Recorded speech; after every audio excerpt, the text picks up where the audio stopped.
Y estamos recibiendo a nuestro especialista en temas económicos y financieros, Nicolás Lussich, que de alguna manera, poniéndose a tono con los tiempos que corren, que son tiempos electorales, que son tiempos de propuestas, algunos dicen de promesas, es conveniente saber qué proponen los candidatos, cómo piensan sustentarlo y qué va a pasar con el tema impositivo. Así Nicolás. es, Blanca, buenas noches. Efectivamente, hay cierta inflación de propuestas, podemos decirlo allí, porque, bueno, lógicamente los distintos partidos van perfilando sus intenciones, sus ideas y sus planteos. Nosotros vamos a compartir con ustedes las cosas más concretas que han planteado los distintos partidos políticos, los tres que están de alguna manera liderando las encuestas. No podemos hacer un análisis completo, pero queremos compartir con ustedes por dónde vienen los grandes números. Comencemos por el Frente Amplio. Ayer Raúl Sendic, lo veíamos hace segunditos, hizo propuestas, novedades de alteraciones en algunos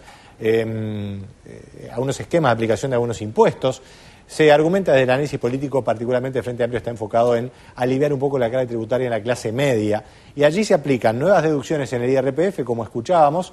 Hoy estuvimos consultando en Radio Carve al ex director de rentas, Pablo Ferreri, que está en el comando de campaña de Vázquez, y nos decía que en total costaría entre 40 y 45 millones de dólares. Y allí ven la discriminación, las nuevas exoneraciones o deducciones en el IRPF entre 20 y 25 millones de dólares en la columna central, y luego a la derecha lo que sería en términos de PBI.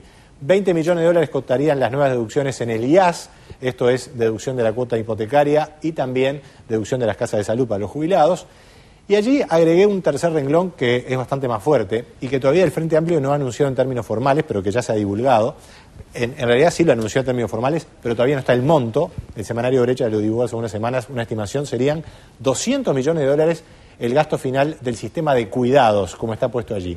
Y el Frente Amplio es el único partido que propone aumentar el impuesto, es decir, extender el impuesto de primaria a la tierra. Ahí recaudaría unos 20 millones.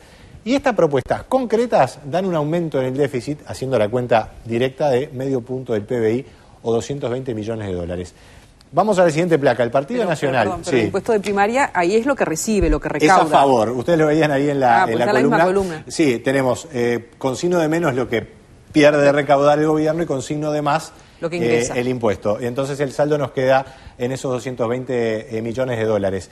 Digamos que es una cuenta aproximada, porque todavía hay más propuestas, la campaña todavía va a seguir, pero nosotros estamos, como decimos, por tomar las cosas que tienen número. El Partido Nacional ha dicho que tiene un programa Asentamiento Cero que costaría unos 200 millones de dólares anuales y además se ha planteado como objetivo político derogar el IAS, el impuesto a la renta de los jubilados, y eso le costaría lo que está hoy recaudando el IAS, que son 220 millones de dólares, y el costo fiscal entonces sumado es bastante alto, son unos 420 millones de dólares. Es exigente la propuesta del Partido Nacional porque además se plantea a su equipo económico bajar en un punto el déficit fiscal. Y bueno, todo eso ha dicho el Partido Nacional que se haría con ahorros, ¿verdad? Allí no hay, digamos, cifras precisas, pero esa es la intención política. Y el Partido Colorado ha planteado también algunas ideas concretas. Seguramente una de las más notorias es el aguinaldo de los jubilados. Pedro Bordaberry ha dicho que esto costaría unos 136 millones de dólares. Y ahí es interesante porque Bordaberry dice, bueno, eso se podría financiar con las pérdidas de ANCAP, que fueron de 170 millones de dólares el año pasado. Eso creo que es una apreciación más de tipo político que fiscal, porque las cuentas de las empresas públicas, bueno, van por su lado.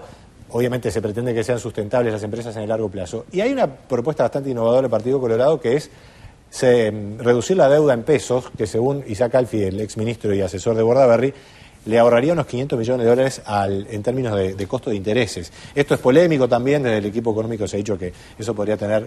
¿Cómo va a operar en el cambio? En el tipo de cambio, deprimir el dólar, etcétera. Pero las grandes tendencias apuntan a que el esquema tributario va a seguir con este esquema de aumentar de la proporción de impuestos directos. El Partido Nacional está afín en esa idea, a pesar de que propone eliminar el IAS. El Frente Amplio pretende seguir por esa línea. El Partido Colorado tiene más reparos en eso y lo que ha abogado siempre es, bueno, que los impuestos indirectos son más sencillos y compensar esa eventual regresividad que puede tener esos impuestos con gasto social. Nicolás Lussich, muchas gracias. Encantado.